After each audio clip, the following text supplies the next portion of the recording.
Good evening, ladies and gentlemen, and welcome to the Worldwide Paratalk brought to you by ShadowZone. I'm your ghost host with the most, Brian James, and this old bag of dirt beside me here, Mr. Eldon Mackinville. How you doing, brother? Hey, I'm doing good, man. Let's talk about that bag of dirt for a minute, man. Back at you, bro. Hey, I didn't catch you in a coffee break this time. What's up with that? Hey, I'm telling you, I'm on my A game this year, man. It's a new year for me. You're not catching me off guard like that anymore. But you need to be careful with one more time. I'll get you one more time. You need to be careful with that bag of dirt stuff because there are people out there older than 50 today. So you don't know who you might offend.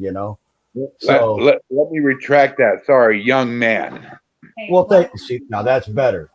So let's talk about tonight, Brian. So we've got a fella on tonight. I believe his name is Ronnie.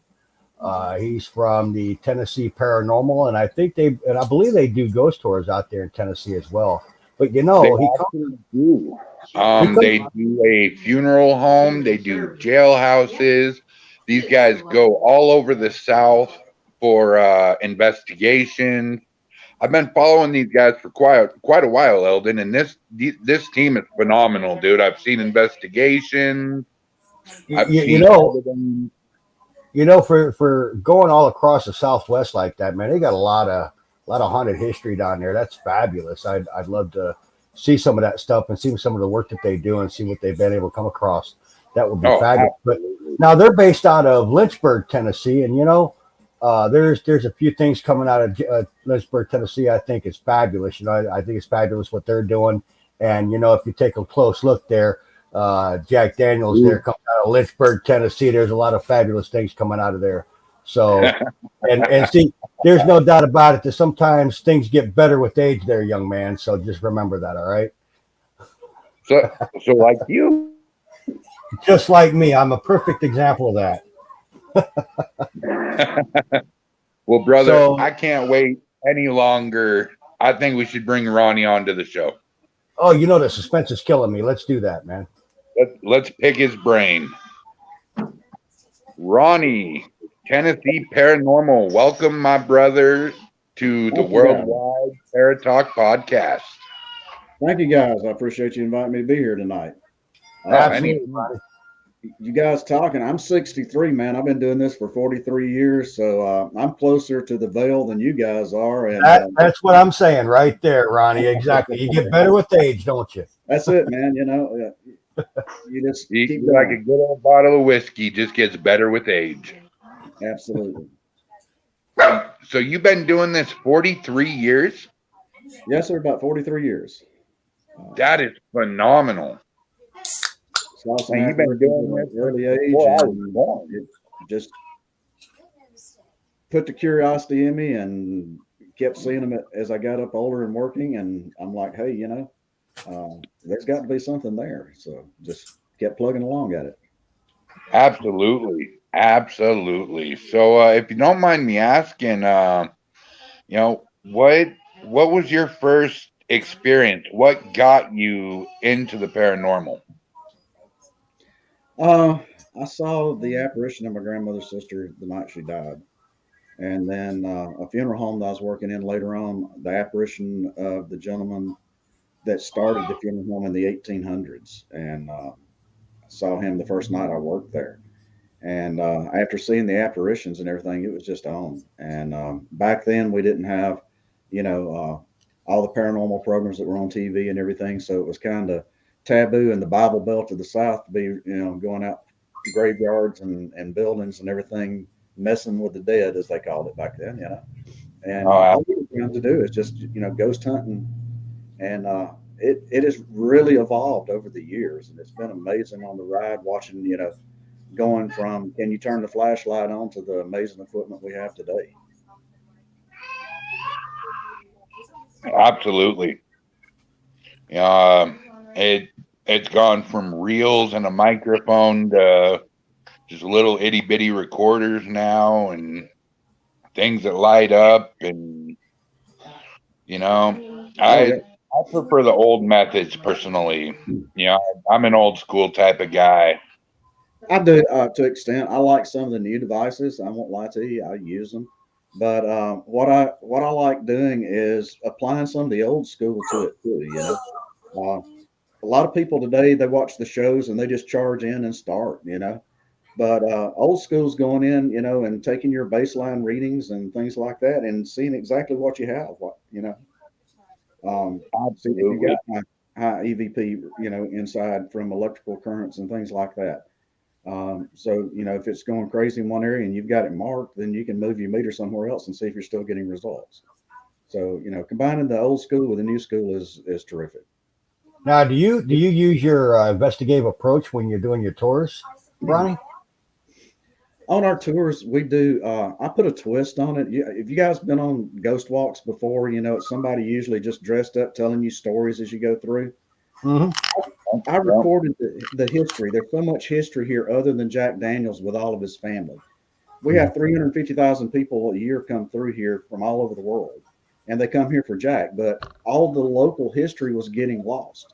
So that's why I wanted to come in and put this program together. We spent 6 months digging through the archives, digging through records, interviewing people to get all of this together. And what we do is we play the historical part as we walk from location to location. And if you're going on a ghost walk and you've got a tour guide there telling you this is happening here and this is happening here, well, you don't know if he's just making up stories or what.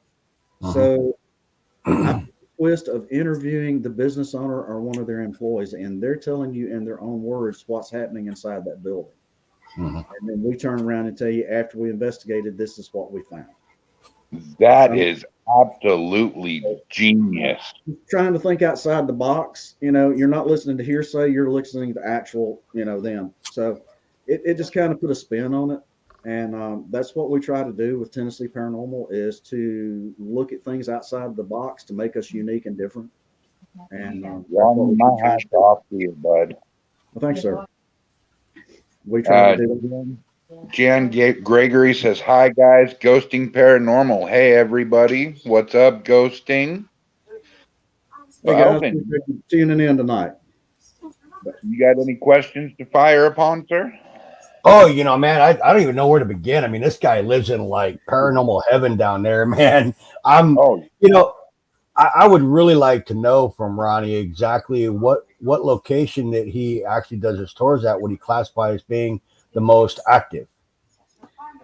Oh, geez, it's all active here. I mean, I come into town, and even the merchants will come up to me and say, "Hey, since you've been here last, this has happened, or this has happened." So, oh, excuse me, man. I'm sorry, but they actually meet me in the street, tell me what's happened since I've been in town last. So it's just continuous. It's just amazing. Um, wow. I think because there is so much underground springs and caves and limestone here that it's Mhm. created some sort of portal for it all to come together here. And when we first came in and started talking to the people, um, we went from business to business. This being an old liquor making, moonshining community and everything, one of the locals carried me around and introduced me to everybody and everything so that they would trust me enough to talk to me and everything. And when we'd go to these businesses, they'd say, "Oh yeah, we got something happening, but we don't tell people because they'll think we're crazy." So about the fourth person telling me that, I'm like, hey, and to tell you how small a town it is, when I was going around, I was giving them my business card, and saying, I'd like to talk more with you, and here, check our website out. This is what we do.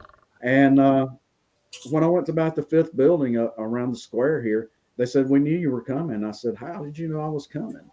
And they held up their phone, and they had actually taken it. Someone had taken a picture of my card and texted it to all the businesses around, so they knew I was coming to talk to them.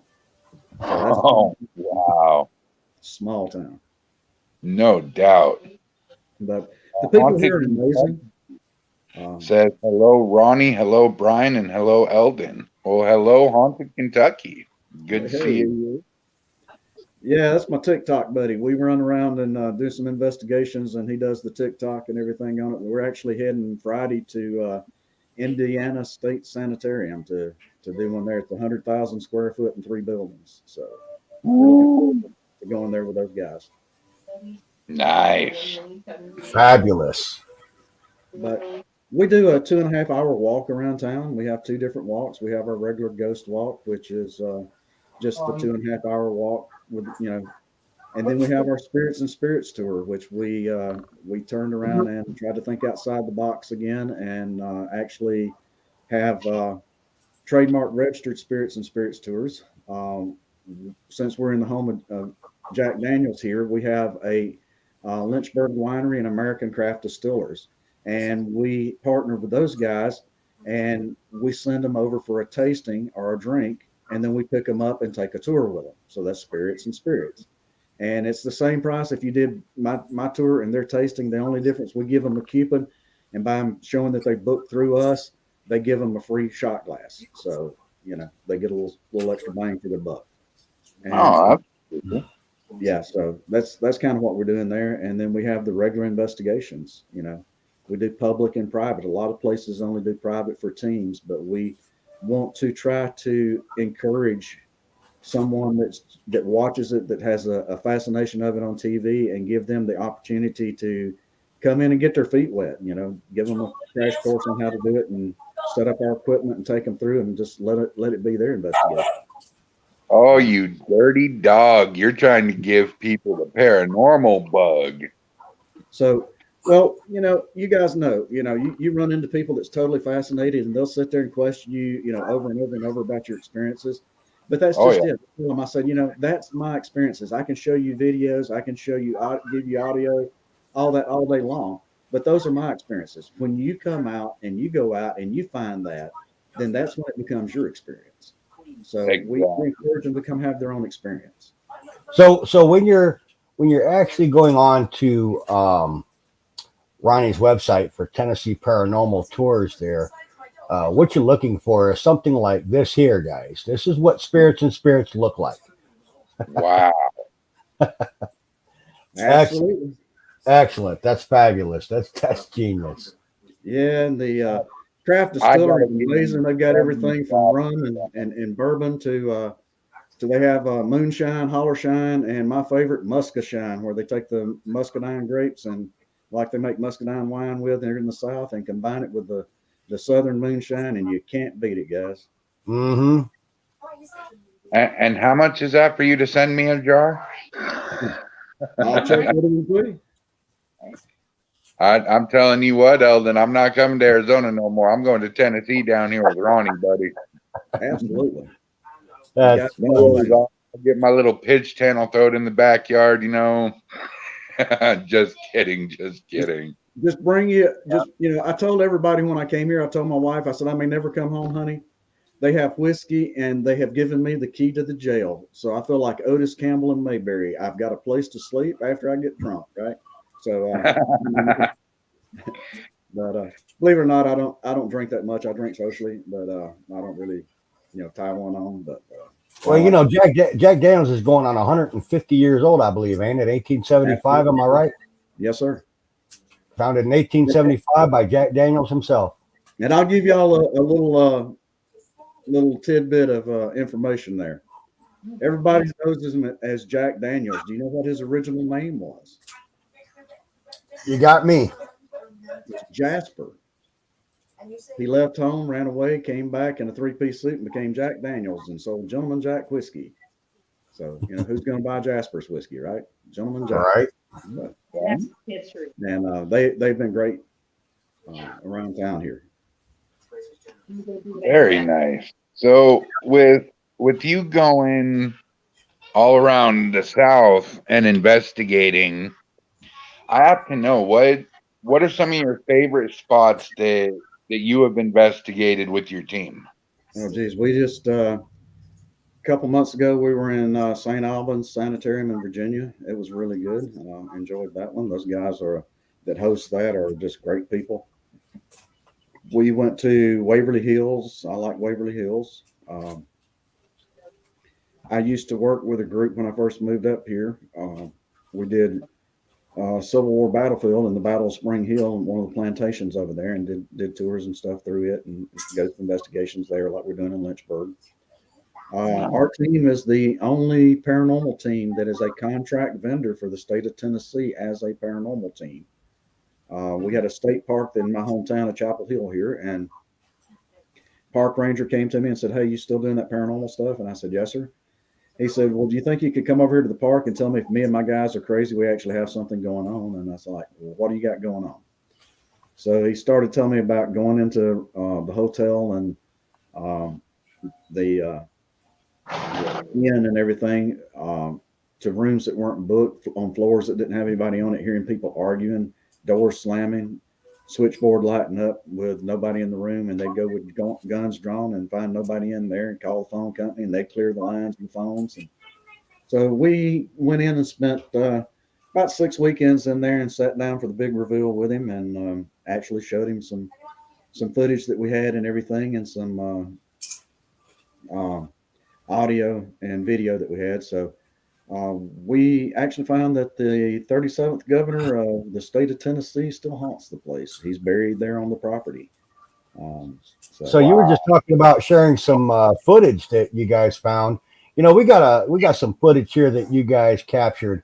I'm going to bring them up on the screen for everybody to look at it. You can kind of explain what we're looking at on each one. Sure. I'm going to bring the first one for you. Before you do, I need to state now that when we go on our big trip, we're going to go see Ronnie for 2 reasons: spirits and spirits.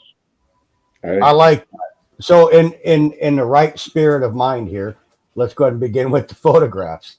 Absolutely. I mean, it's an amazing place. It's like stepping back in time here. The town square and everything is just, it's like really old buildings and stuff all the way around the stores and things. The town has burned 3 times here, and wooden structures and everything burnt completely to the ground. And they've rebuilt it each time and everything. So the last time they made it brick and mortar to stay on the square. So that's why they've still got things here. But we even have a gentleman here that does horse and buggy carriage rides around and does historical rides in the carriage and thing around town too. So it's awesome. It's like stepping back in time. All right. So without any further ado, we'll go ahead and bring up these photographs. If you can kind of explain what we're looking at here, Ronnie. All right. That's the jail museum. It was built in 1863, used till 1990. It was had lynchings, murder inside of it, suicides. They had one of the sheriffs there had a hit placed on him twice by the mob inside the jail. And so that upstairs part, and what makes it unique is one part of it is the jail itself, and the other part of it is the residence where the sheriff and his children and everything were actually raised their children in there. And that is the children's bedroom upstairs, bottom left corner that you're looking at there, the left pane. If you blow up on it, you will actually see the ghost cat. And we have many people come through taking our tours, take a picture of that window, come over and show me the cat. And there are no cats in that building. I think can you blow that up, brother? I cannot blow that up. I've been trying to do that, and it's not going to allow me to blow it up. So yeah, but you can still see him right there in the. It's pretty distinct even from that vantage point. So most definitely. All right, so I'm going to go to the next clip. That's the moon pie store. We have a little girl that likes to play with the toys and stuff in there. If you look next to that card rack on the right hand side, you'll see the silhouette of her, including the dress, and she's standing sideways there, and just got her dress and the sleeve on her arm and all of that there. So that comes back to us on the tour. I tell them to take pictures in there, and we get that same photo sent back to us many times. Now this next one, this is actually one of my favorites that I've seen that you got here. That's inside the funeral home, and if you'll look inside the mirror, that's the apparition of holy crap, the son that ran the funeral home. That's his mother's apparition inside her bathroom mirror. Wow, that is a perfect silhouette too. Oh, absolutely. You can see the dress, you can see the arms, the hair, the head. Yeah, you can see everything. Phenomenal capture. Oh, it's an amazing town. I'm telling you guys, it's just totally amazing here. That was in 1933. There was a morgue underneath one of the buildings here, and used to be a grocery store. And when they were tearing out to remodel, underneath the sidewalk here, those walls are underneath the sidewalk is like two vaults. And what they would do is, you watch the old westerns where they would kill the bad guy and lean him up against the hitching post into the toe pincher caskets where they were wide at the shoulders, narrow at the feet, and take pictures of them. Well, that's where they would dress them and put them in there and take pictures. They kept hearing sounds and having things happen and everything downstairs there. The ladies didn't want to go down after dark and everything. And so we went in and investigated for them. And the next clip's what we actually found. We found a gentleman. If you look at it, he's got his head with his hands up on his chest. His butt is on the floor with his knees drawn up toward his hands and his feet against the wall inside there. Absolutely stunning. So we get tons of stuff like that. Shadow figures, funeral home. It's nothing to be sitting there waiting on a team or the public to come in and investigate and just hear them talking back there through the door behind you. In fact, I was in there not too long ago and we had a team in. They kept coming out asking me, who's in the alley out here? And I said, no one. And they walked around 5 times around the building to find no one outside or on the square or anything. And came back in and I said, I've been hearing that, all night. And so they finally, about the last hour, they asked me, well, will you come in with us? And I said, sure. So I went in and went to some of the spots and everything. And I'm standing there at the bottom of the steps that goes up to where the bedrooms and stuff was upstairs. And I said, do you want me to come upstairs? And in the very back of the building where there no one was, we heard a whisper that said no. So, you hear stuff in there all the time. Well, one of the best pieces of PVC that we ever captured, it's a Spokane ghost crew. We were in our second ever investigation, and we're in a residence, and I closed the door a little too hard, and I apologize on audio, and you hear clear as daylight, that motherfucker did it. Well, I know how that feels. The jail, when we first came to town, we didn't want to just come out and start taking people's money without proof of stuff. So we went around investigating these places before we ever did anything. Did 6 months of investigation, of digging in books and things like that to get the stories and everything. I didn't want somebody to say, well, he just made those stories up and took my money. I'm not that type of person. And Right. so we actually have a book with everything in that we tell on our tour where you can go find that information. And if anybody questions, how do you know that happened? Well, there's where you go get it. One of them, we had an elderly gentleman that had told us about a murder inside the jail, but all we had was, we told it was hearsay from somebody that had told us. We just, about a month ago, actually uncovered, the Historical Society here uncovered the article for us in 1903 about the murder that was happened in the jail. So we've got it, documented now on that. So that's kind of what we try to do. Carol Headley says, "Hi, Ronnie." Yeah, that's my wife. So, Pleasure to meet you, Carol. hey, Diane. But anyway, we try to document that kind of stuff and everything. But when we were going into the jail for the first time and everything, I had heard all the stories from the people that worked there and digging up some stuff. And we had a lady on our team at the time that was like mid 40s, blonde haired, blue eyed, skinny thing. And she had been on several investigations. She wanted to be on our team. So, we always tell them, look, let's go out and investigate a few times, see if we're fit for you and you're a fit for us. And if not, we can just part friends, because everybody's not made to work together in this field. So we hit off great. And the whole team, we just hit off great with her. So we brought her in, and I had a geoport sitting at the top of the steps. And so it was going and everything. She topped the steps, and the first thing it said is, "Lady, I'm going to rape you." And she's like, Whoa. and I said, "Don't talk to the lady like that." And it proceeded to say, "F you." So she went running downstairs, and we get to the bottom steps, and I thought, oh man, this is it. She's done. She's toast. She's out of here. And so as soon as we got down there, she's like, "Oh my God, that's the best thing. I've never had anything like that ever happen to me again in this whole world. I've never had anything like that happen. Can we go back upstairs?" And I'm like, "You're the one that wanted to leave. He wasn't after me. He was after you, So we go back upstairs. So as soon as we go back upstairs, it says the slut's back. So it calls ladies that. It calls them hussies. I mean, we get all kinds of trash talk out of it. And we have just recently found out who he is. We've been calling him Mr. Nasty, but we found an article about the rapist that was killed in there and found his name. So that's pretty amazing. Oh, But it does.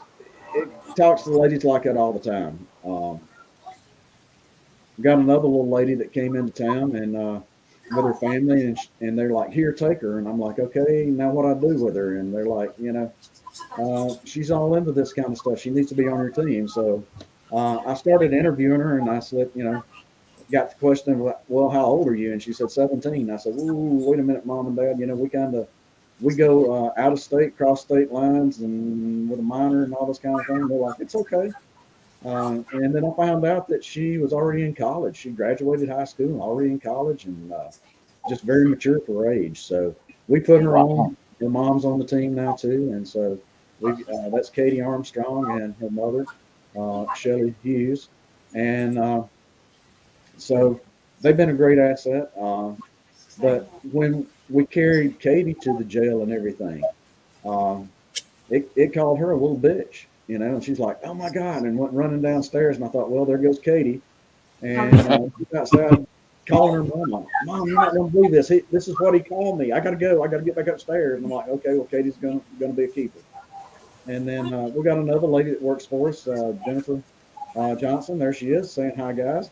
hi, Jennifer. Jennifer's actually got an investigative background too. She is a probation officer for juvenile probation for the state of Tennessee, and so she's got an investigative background. I'm ex Green Beret military intelligence with an investigative background, so we try to disprove what it's not before we say what it is. And the investigative background kind of helps. So, but she's been a great asset. We got Bailey Vaughn. She's about 25. We got a new lady that we're testing this weekend. She's going up to Indiana with us, and her name is Haley Lockhart. And so, yeah, she got scratched at the jail. We also carried her out on a road trip, and we went to Virginia, and it actually grabbed her by the hair of the head and slammed her against the wall with her head against the wall inside there too. That's a lot of force. Yeah, that's a lot of force. Yeah, I mean it thudded. We were sitting across the room videoing and heard it go thud, and it's crazy. So we try not to provoke and everything. I tell everybody, it's somebody's mother, father, brother, sister. Treat them with respect. Unless we go to a jail or a penitentiary, and then that's the low life of the low lives in there. They preying on each other and everything else. So if you go in meek and mild, they'll eat your lunch inside there. So we try to be a little more forceful in there. I did Brushy Mountain Penitentiary with Nick Groff, and actually was forceful in there and had a burning sensation, went across my stomach, lifted it up, had a red mark. Come to find out, the cell that I did it in, one of the guards had been shanked and killed in there. So I'm like, great, I got shanked by a ghost when I was in jail. Wow.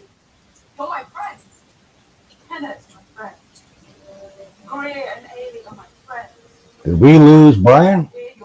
So, how do you feel about provocation in sanitariums?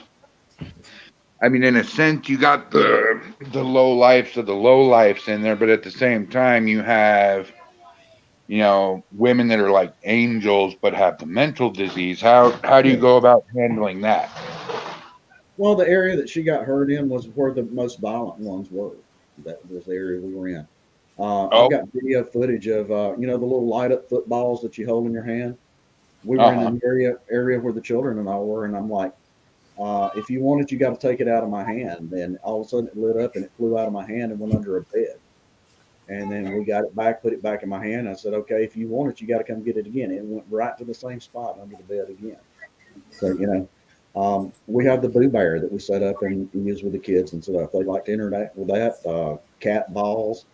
Talking old school again. I like going back to old school if I know we got an old area.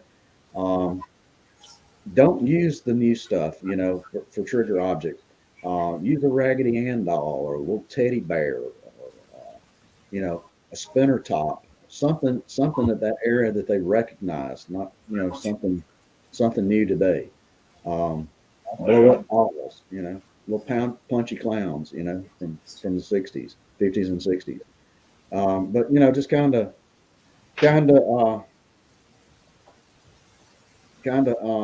do that kind of thing, and cigars, or use chewing tobacco, old style chewing tobacco, where you got to cut it off the plug, or tobacco and cigarette papers.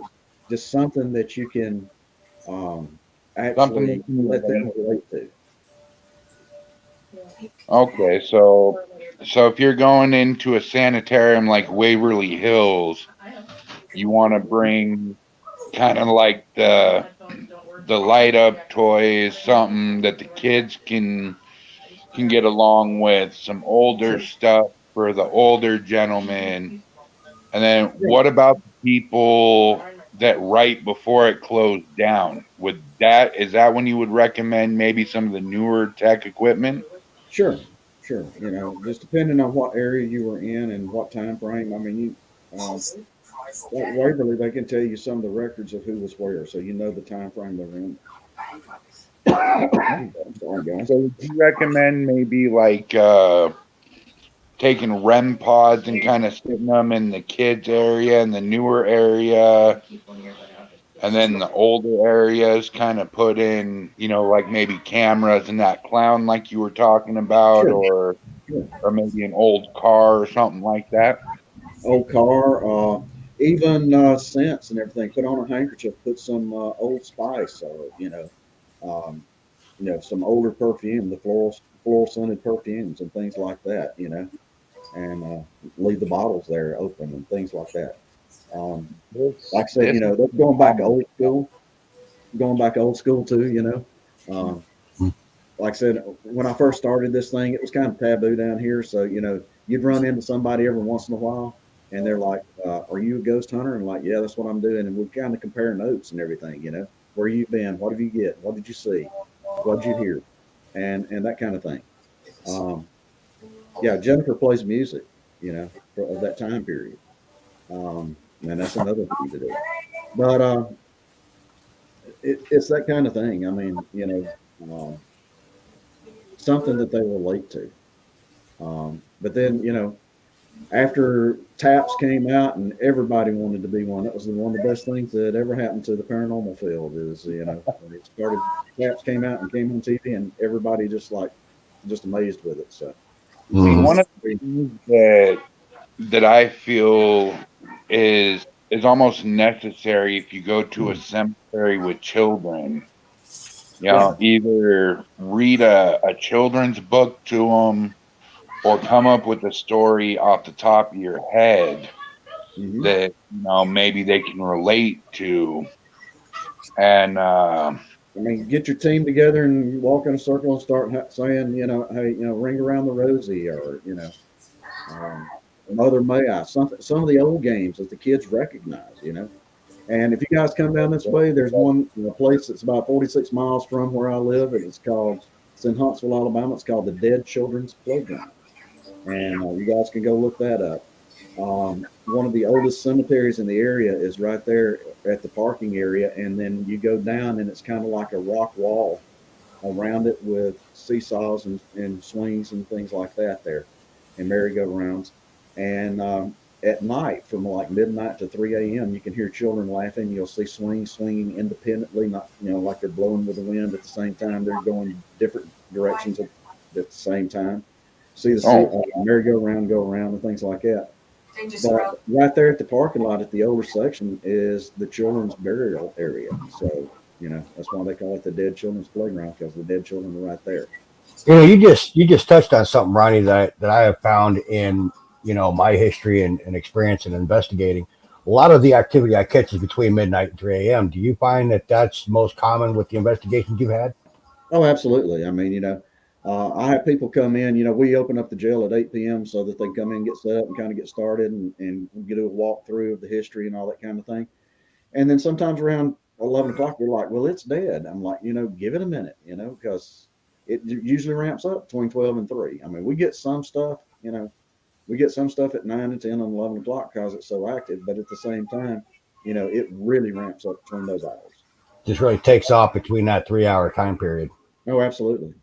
my question is in your personal opinion, why do you think that is, that activity ramps up from midnight to 3 opposed to any other time during the night or the day?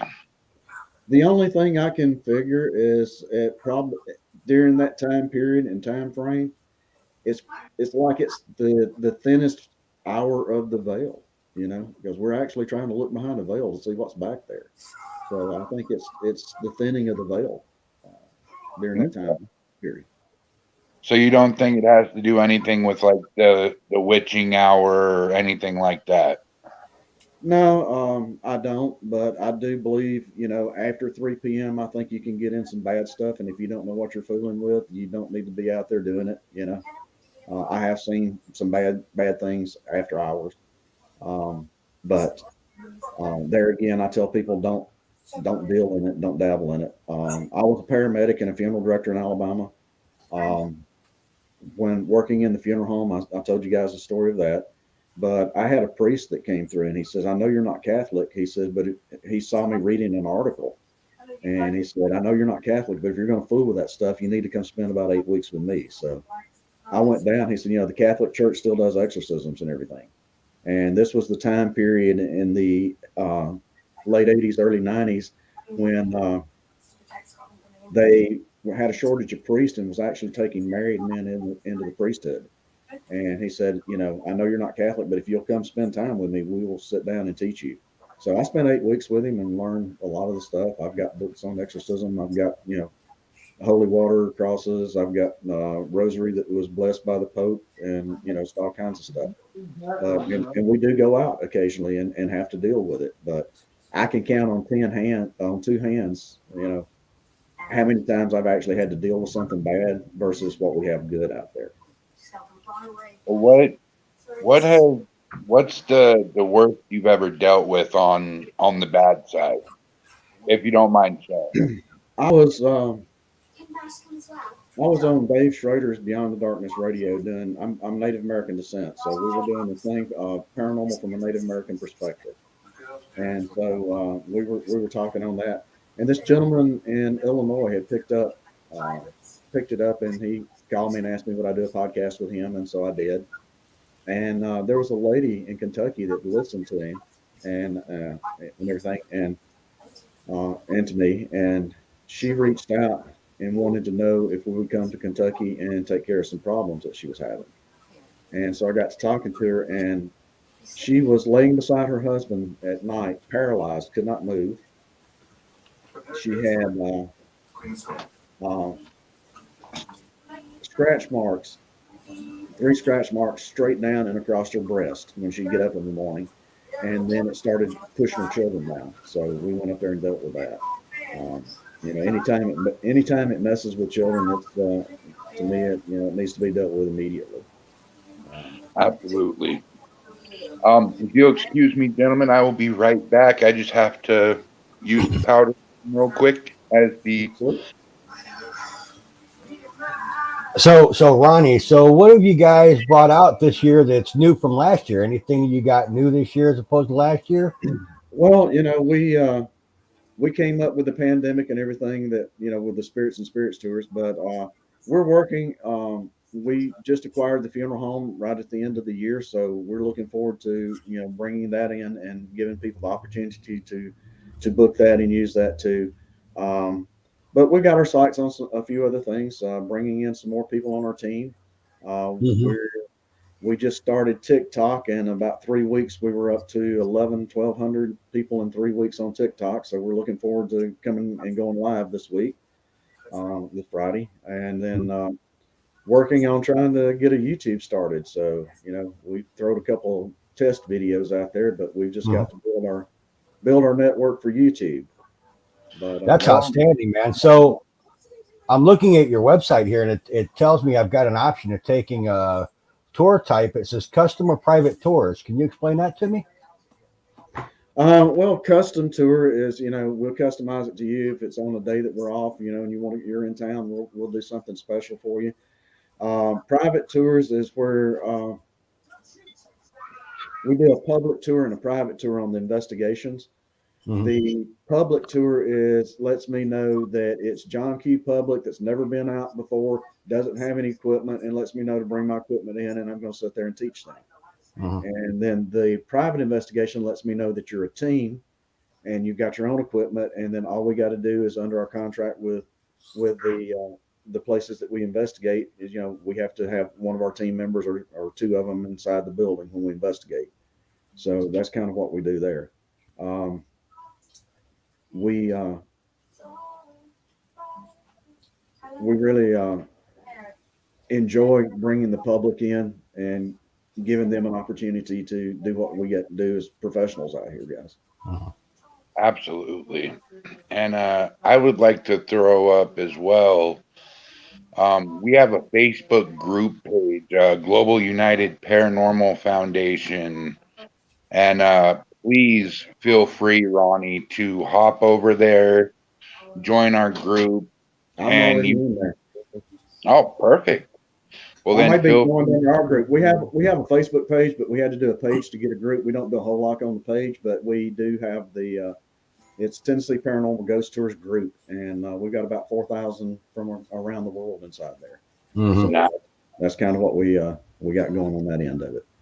Well, you feel free to share your YouTube channel, any evidence, anything you want on our page. Feel free. Oh, thank you, sir. But we really enjoy it. I mean, I have a love for it. If not, I wouldn't have been doing this for 43 years. I've got an absolutely amazing team that I love to work with, and we, that's the thing is getting a team that you can work with, and all of us guys work good together, and I'm very proud of our team. But I refer to it as professionals. I have a lot of people says there are no professional investigators, but I beg to differ because you got those that I say just watch TV and run outside and try to do everything that they see on TV, and I call those the ghost hunters. And then you got the professionals like us that we go in and we're not actually trying to say, oh yeah, this is what this is. We're trying to prove what it's not and do it scientifically. Like I tell people in my group a lot of times, this is a new scientific realm that we're opening up. We're out here with tools that we don't know whether they work or not till we get them in the field. It changes daily with what kind of tools that we have to operate with. But we're actually out here trying to prove something exists that you can't see. Speaking of tools, pardon me, but speaking of tools, so we have a buddy of ours. He's got a website there that he sells equipment on. He actually builds his own equipment, and his entire overall goal for his business is to present tools to the field, to the investigators, at such a much lower cost than you can find it at some of the more name brand locations. He runs a place called TheseGhostcom is where you can go to get to that particular website. But he's got some pretty good stuff going on there. If you look at there on your screen, it's www.theseghost.com.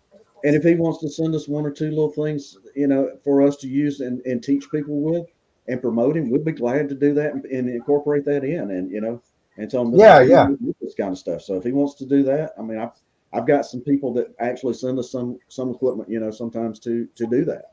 And definitely reach out to him because he's a good guy and he's got a good product out there, and he's always coming out with new stuff. And man, it's just phenomenal what he has. So we just picked up the trip wire. Have you guys seen the 12-foot and 36-foot trip wires?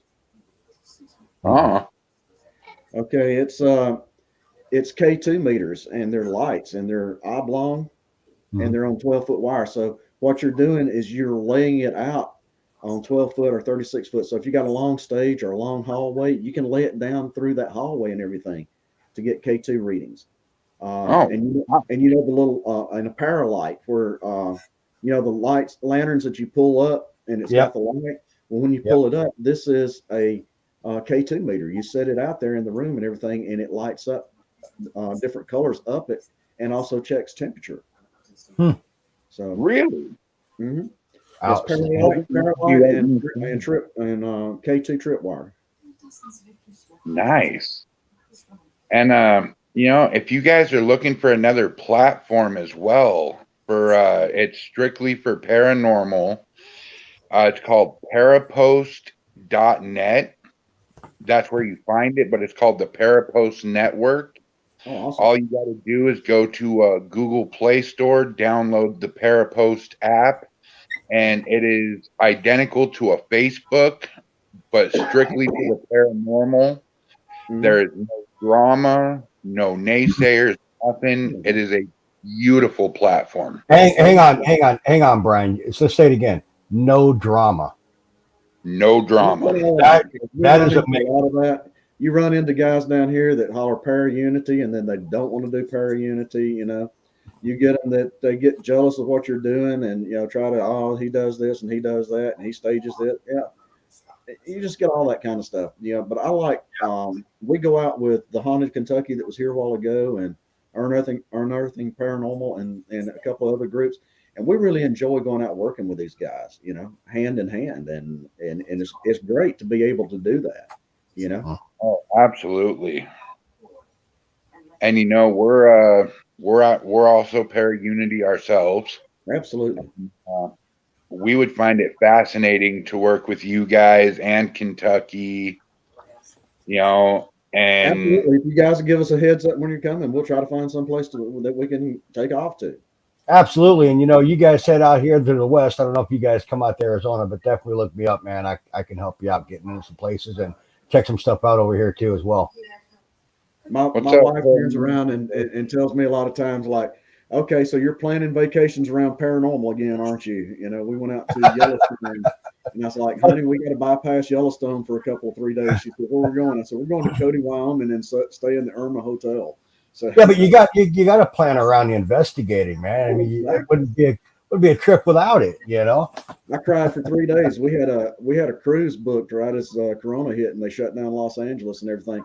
But I'd booked coming out extra days and everything, staying on the Queen Mary to investigate the Queen Mary. You know, so Well, if y'all ever come up to the Washington region, Spokane really don't have much for paranormal that you can get into, but about an hour north of us is Colfax, Washington. We have the St. Ignatius Hospital, ooh, and that place is active.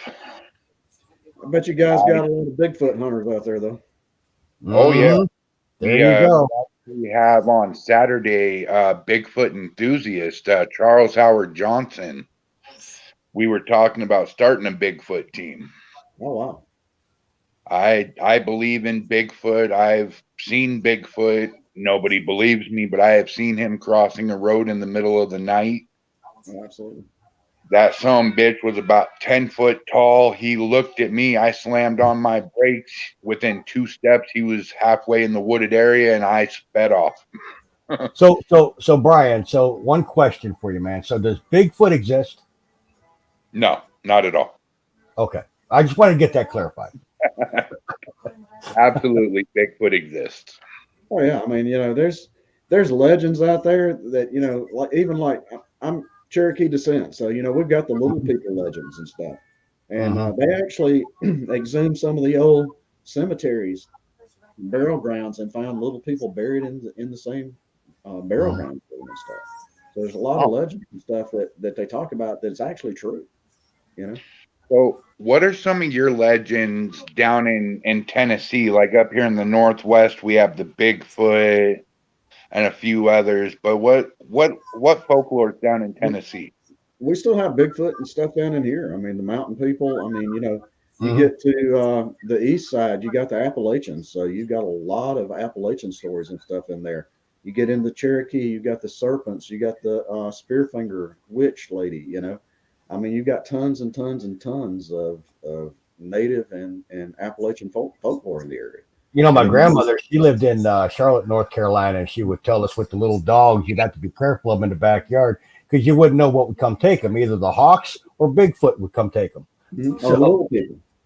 Even the Cherokee little people. I had a great friend of mine. He's passed away now. I was in the military color guard with him from Cherokee, North Carolina, and he'd sit and tell me, and you could see the fear in his eyes. Going over to his granddaddy's place because he heard some people talking, and he raised up, and the little people were there, and they blew dust in his eyes, and he had to run home, rubbing his eyes, and he swore by that. But I mean, you get that, and then you've got all the Civil War legends and things in the area, the ghosts and stuff from the Civil War, the brides, um, brides that have been jilted and committed suicide, and all kinds of stories out there here. So a lot of Wow. legends, a lot of folklore, a lot of history in Tennessee. Now, do you ever find yourself wanting to go into like the Appalachian forests and actually go searching for any of the creatures like the Ohio grassman or the Oh, I'd love to. hellhound, something I'd like love that? to. hmm I'd love to. Yeah, like Jennifer said, there's Civil War battlegrounds all over. I mean, like I was telling you guys when we were in the waiting area and everything, I worked with a group at one of the Civil War battlefields here, and on the anniversary of the battlefield, you'd see flickering campfires out there and smell the wood burning, and you go out there and there'd be nothing there. Um, my wife was driving to work one morning on the anniversary of the Battle of Franklin, and it's about before daylight, probably about 5:30, just November. And so she's driving down through there, and she sees what she thought was a child with a backpack, and she's like, "Why is a child out this time of morning, uh, getting on a bus with no flashlight or anything out here?" And she got up there, and as she got closer, it was a Civil War soldier with his rucksack, and he just disappeared into the air. So I mean, you got tons and tons of stuff around here. Oh wow! I mean, we have up here in Washington, we have the Native American and European War. We have a place up here called Horse Slaughter Camp where Yeah. the Europeans snuck in and killed like I think it was 800 of their horses to try to get them to stop the attack, and it just made the natives madder than a swarm of hornets, and they came on foot. So that's like and they caused damage. Oh yeah, it's like I was talking earlier about the paranormal from a Native American perspective. I mean, we got into talking about the difference between the Hollywood Indians and the real thing, real Indian, Native American people, and talking about you watch Hollywood movies and everybody that goes through a burial ground is slaughtered in some sort of crazy way in Hollywood, um, and it's like, is that really happening? Is that really, some of the things? And like I say, there's protectors there. You go in a good way, they're not going to mess with you, but you go in and you're ransacking the graves and taking stuff in for burials, that kind of thing. Bad stuff's going to come back on you. Yeah. And see, here in Spokane, when they would bury the natives, they would bury them down by the river and get them to where their bodies were going the same way as the river. Mm-hmm. And they disturbed a lot of the grave sites, including Chief Gary. Big native around here. We have parks named after him, streets, and they moved him to Greenwood Cemetery. No, And to this day, he still haunts that cemetery. sure. So that's the same thing with Governor Horton. I always say that's the reason that he's still around out there. The state took the park and bought the park and everything. And made it into a park. It was their property and everything. There was when he was in office, he had friends that were bankers and in the banking industry, so he put all the state money into the banking industry with his friends and invested it. But it was the time of the Great Depression, so everybody thought him and his banker friend ran off with the money. So he actually left in disgrace out of his office because nobody believes that that was the depression that caused it. But so he gotten sick and everything, and so was losing a lot of stuff, and so they turned around and bought it. The state bought the property and made it to make the state park out of. Well, when they bought it, they had his mother-in-law buried there and several of the Will Hoyt relatives and all from his wife and everything. And they're like, "Hey guys, we've got a Governor Horton State Park, but we don't have Governor Horton in the cemetery." So they went down and exhumed him and brought him back up and reburied him there. So I think that's kind of one of the reasons he's still lurking around. Yeah, most definite. We have a spot here called Brown's Edition. It's a lot of some of like the historical spots around town, and these smart people came across the native burial ground, probably 25 to 30 acres worth, and instead of exhuming the bodies and moving them, they decided to build apartment complexes on top of them. Oh yeah. And though that's one of the most haunted apartment complexes we have ever seen. Well, that's like when I lived in Alabama, I was one of the Native American liaisons between the state archaeology and the county commission and stuff there in the area that I lived in. And they had a lot of things going on that they would try to outrun us and get things done and get rid of it. One of the things we found out after they did it was when they were building Interstate 65 that runs north to south through Alabama. There was in Shelby County, there was a Cahaba River crossing and everything. Well, when they went to build the bridges across there, there was some of the oldest Native American box barrels that were on that riverside there.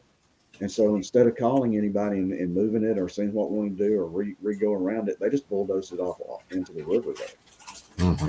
Never told anybody. But I had a gentleman that came to me afterwards that brought me pictures and everything that worked on it, said this is what they did, told me where it was and everything.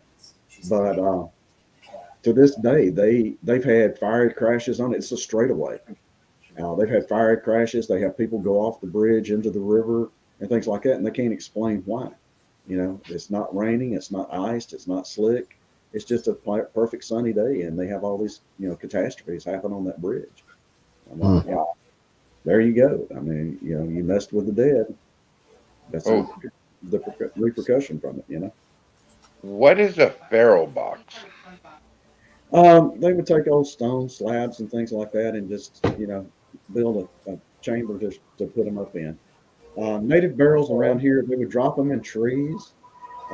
They would bury them. They drop them in trees. They drop them in the water. One of the biggest things that they did was they would lay the body on the ground and cover it in clay, and then they would burn wood on top of it, and then it would make a death mask or a death form of the person as it cremated them. So they had these clay almost looked like a clay sarcophagus, you know, but it was the actual form of the body that they baked it into like pottery. Wow. Man. So have you investigated any of the Civil War area around you? And if so, have you found any like trinkets or anything from the Civil War? I don't go out looking for that kind of stuff. I have investigated. Like I said, I did Ripperville Plantation in the Battle of Spring Hill, done Battle Thompson Station. I've been around Stones River, Shiloh, several different places.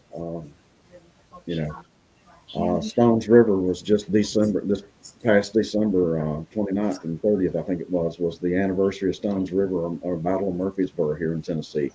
And the park rangers there will tell you that they've got an area they call the slaughter pen. They called it the slaughter pen because where all the wounded and all were in there screaming and hollering and everything. And it was as bloody as a slaughterhouse. You know, some of the Yankees that came down had worked in these slaughterhouses, and that's what they named it, was the slaughter pen, because it looked like where they come out of work with all the blood and carnage. But they say that you can hear them screaming in there. One of the park rangers lives in the cemetery there, and he will tell you, but you know, between 1 o'clock and 3 o'clock in the morning, said it's just like a battle going through his living room. So, I mean, you got all kinds of stuff like that there. These battlefields. See, I personally, I've never had the chance to investigate more than Washington, parts of Washington and Idaho. So I'm really looking forward to going down to Arizona and, you know, getting to investigate more jails and sanitariums and, you know, go throughout the U.S. and do battlefields. I guess you could say I was kind of a closed off investigator from the good stuff because, you know, I mean, funding and vehicles not running right. And, Oh yeah. you know, so I'm really looking forward to getting out into the field and actually experiencing more than just residential and cemeteries.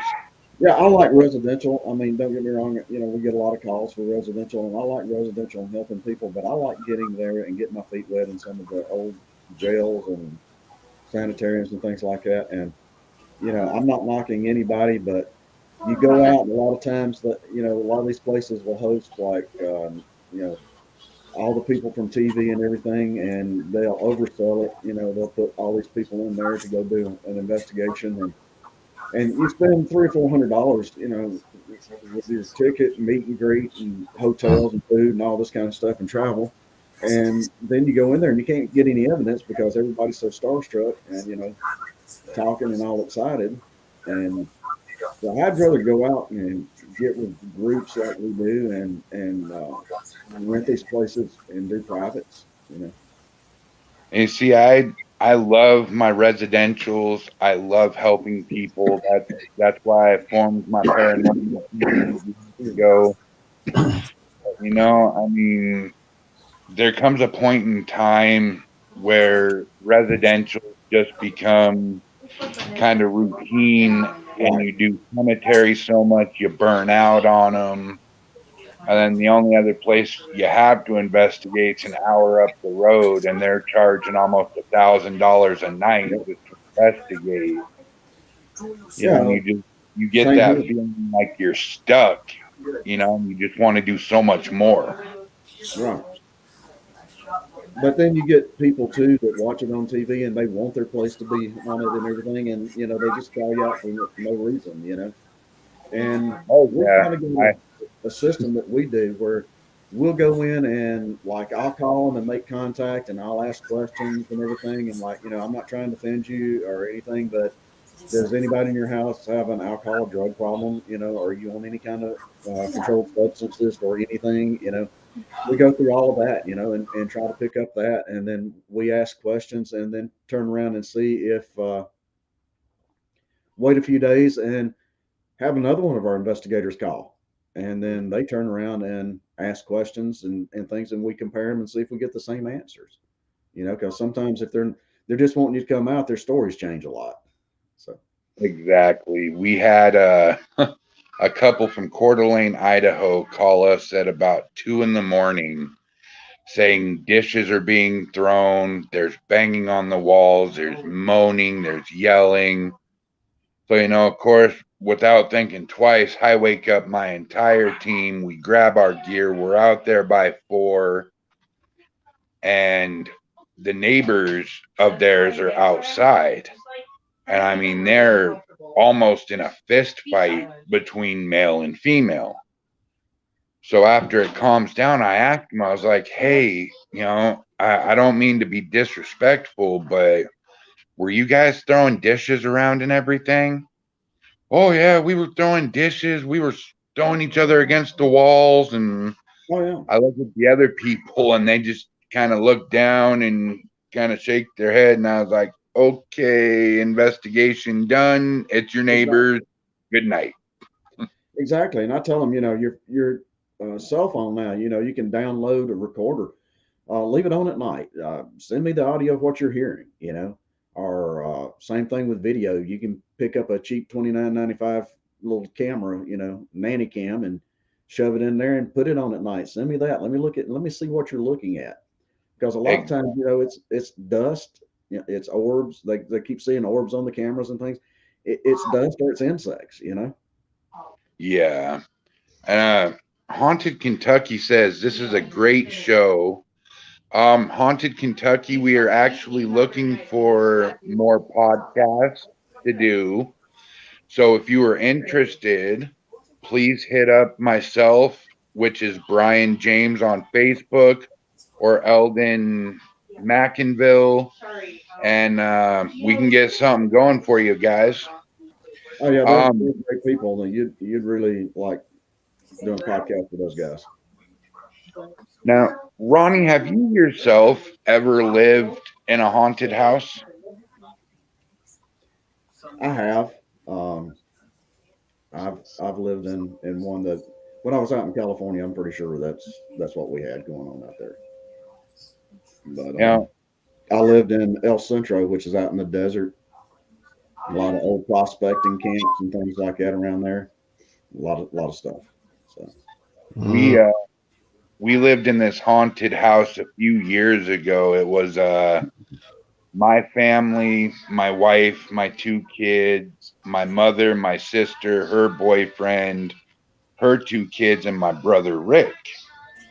Uh, and there was a report that a drug overdose happened a few years back before we moved in.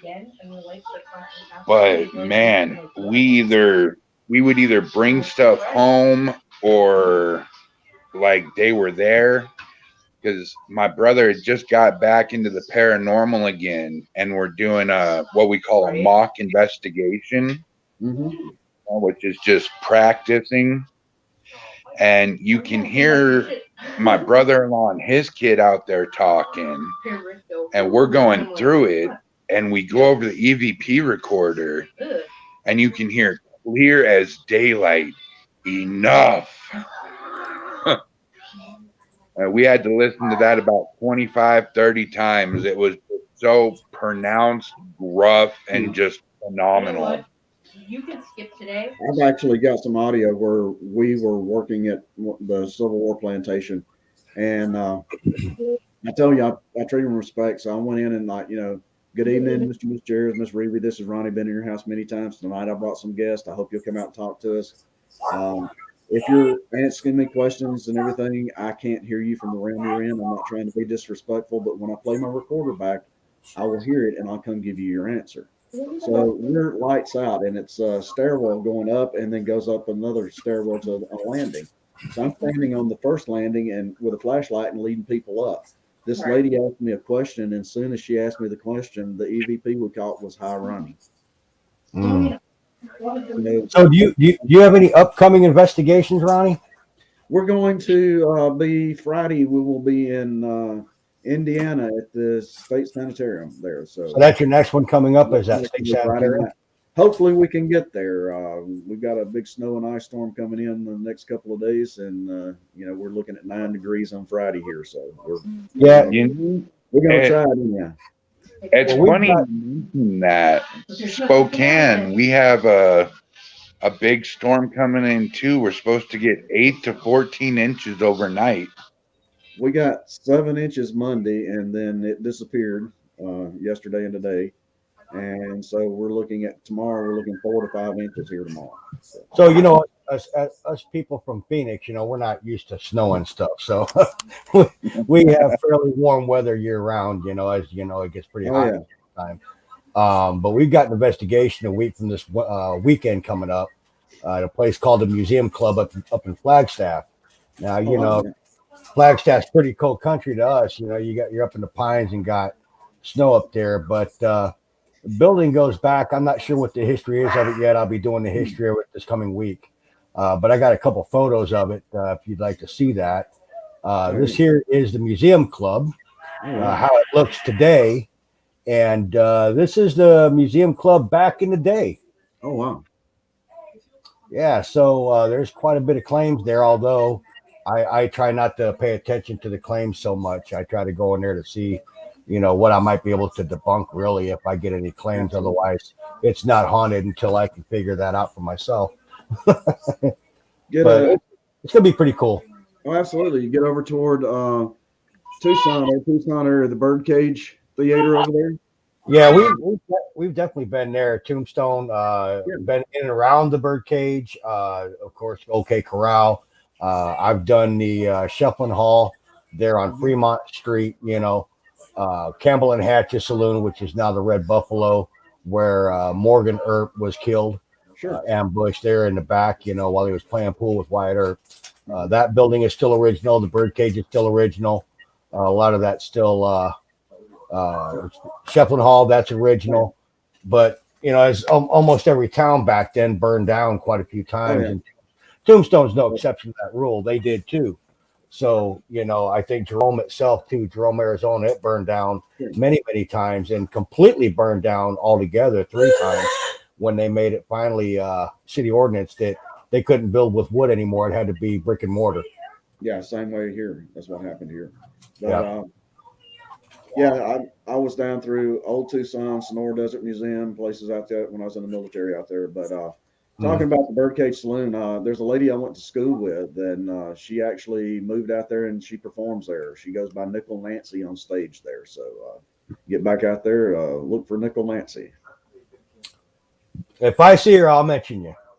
Absolutely, and she'll give you a lot of the history of it out there. Yeah. Well, guys, it's about that time we start dwindling down, unfortunately. But Ronnie, there's a few questions I have to ask you before we go. Absolutely. And I ask everybody these 2 questions. Eldon, you can roll your eyes at me. It's okay. I'll let you this once. Hey, free pass. You better take it up. So, have you ever had one of those, oh my gosh, I just scared the living daylight out of myself moment? I'll tell you, like I told you, the Catholic priest that taught me, He told me, no matter how scared you are, do not show fear because fear is a weakness. And if they find that fear in you and see that fear in you and it is something bad, they have just found your weakness. So Absolutely. I try, no matter how scared I am or what I think, I try to just play it off with, as nothing, just in case it is that. Very Because, wise. you know, you never know what you're going to get out there. I had people that tell me, well, I'm using a Ouija board and I'm talking to children. Well, if it's a demon, what's it know that you're going to trust the most? A child. So, I mean, Exactly. you don't know. Uh, it's going That's to why teach. them things can stay as far away from me as they can. I'll burn one before I use one. Mhm. But I mean, it's crazy out there. I mean, so I try not to show fear and I try to not show any surprised emotion, just try to go there. Very. Now, my second question is, if money was no object for you whatsoever, what three places would you choose around the world to investigate? Oh God. Um,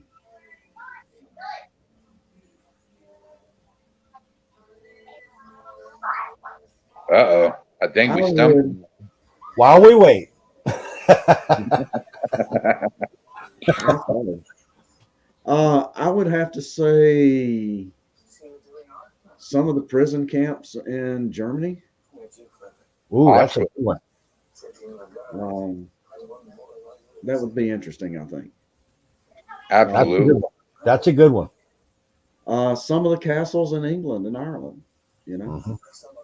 uh, Mhm. I think those hold a lot of mystery and history. Mhm. Um, Vladimir's castle would be oh number yeah, two for me. oh yeah, and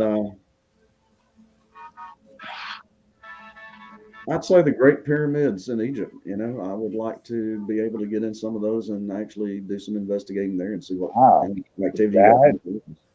That that is the first I've ever heard that one. I didn't even think about that one. I've heard a couple times, like myself. I would really like to go see the Valley of the Kings and Yeah. investigate the Valley of the Kings in Egypt. I think that would be cool. But then, I've also heard the Dead City there too, Yes. and that's very interesting. I really didn't, and I don't know why it didn't come to mind. But when I heard it, I was like, wow. Just imagine that. I mean, they're Oh living yeah. among the dead. And it's like Exactly. crazy. I mean, Yeah, I've I heard would it have to times. say my top one would be and people think I'm absolutely nuts for this one, but the suicide forest in Japan. oh yeah. Hmm. Yeah, absolutely. Hmm. I mean, that's Absolutely. another good one. But All right, Ronnie, it has been fantastic speaking with you tonight. Please don't go anywhere after the end credits. I'd like to talk to you about some personal stuff. absolutely. And, And Eldon, and hi, buddy. let me give another shout Hey, out to the what's team. up?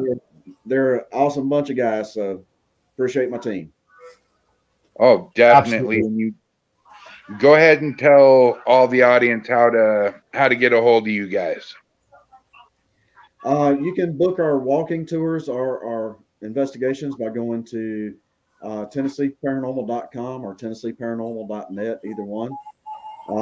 You can go to Facebook, and we are Tennessee Paranormal Ghost Tours Group on Facebook.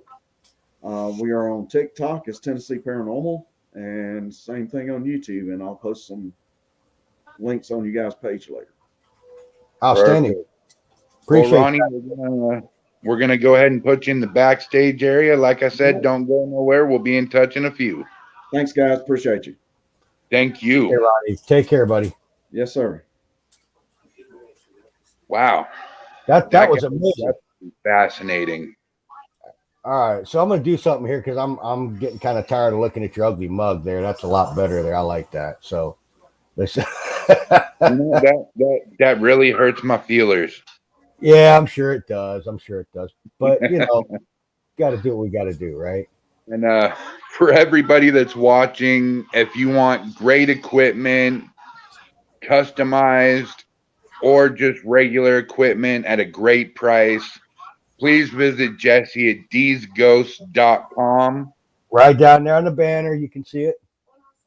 And also, if you guys want a platform that is drama free, that is just for investigators and enthusiasts, please go to Parapost Network. You can find them at parapost.com or .net. Sorry, parapost.net. And please come back again for we have Friday night. We have, who do we have? That's right, the one, the only Bobby Gallo. He is one of the first people ever to do a YouTube show. He is a world-renowned magician. He's a musician. He's a best-selling author. This man has done it all and is just phenomenal. And Saturday, we have the one and only Charles Howard Johnson, paranormal investigator, Bigfoot enthusiast, and UFO enthusiast. So please tune in Friday and Saturday. It'll be at 7 p.m. Pacific Standard Time, 8 p.m. Mountain Time, 9 p.m. Central, 10 p.m. Eastern. And if you're across the pond, it'll be 3 o'clock in the morning. Well, guys, from your host from ShadowZone, Brian James, anything you'd like to say, Mr. Eldon? Hey, I'm good, man. Let's just go ahead and end this so everybody can go to bed. All right, guys, you have yourselves a fantastic night. Please watch the end credits. A lot of interesting information at the end. And keep it ghostly. Happy hauntings. And have a